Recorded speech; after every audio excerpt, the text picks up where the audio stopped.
ارشد شریف وطن پہ قربان ہوا ہے اور اس نے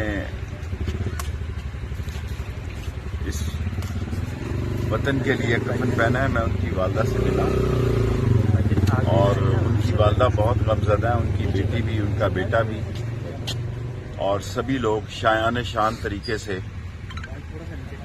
ان کی تدفین کریں گے. اور سچ کی خاطر اس نے قربانی دی ہے,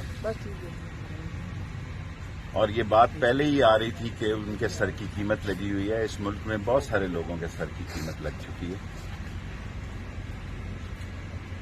اور ان کو گولی لگی ہے. اب کینیا پولیس نے بھی یہ کہہ دیا ہے, اور جان بوجھ کر جو انفلوئنس ایجنٹ ہیں وہ یہ تاثر دے رہے ہیں کہ کوئی حادثہ یہ خبر نہ دی جائے. اور ارشد شریف نے جس تحقیق کے ساتھ اس ملک میں جرنلزم کیا, جتنی محنت کی, جو ڈاکومنٹ لا رہا تھا, جو مووی آ رہی تھی کرپشن پہ, اصل میں وہ اسی کے لیے کینیا گیا تھا.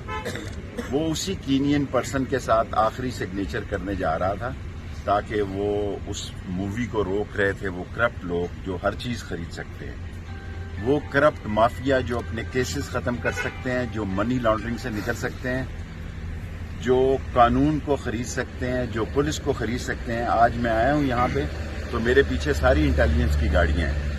آپ دیکھیں کس قدر ظلم. ساری دنیا کو میں کہنا چاہتا ہوں کہ میں لال حویلی سے نکلا ہوں, اسلام آباد میں داخل ہوا ہوں.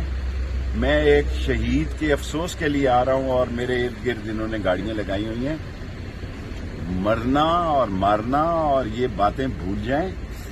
اللہ بہت بڑا ہے, ان کی شکست قریب ہے. یہ شکست کھائیں گے اور یہ منہ کے بل گریں گے, اور یہ جو پلانٹڈ لوگ لائے گئے ہیں جنہوں نے یہ پلان کیا وہ بھی رسوا ہوں گے, اور قیامت تک ارشد شریف کا نام زندہ رہے. سر قیمت لگانے والے کون ہیں سر؟ سب کو پتا ہے.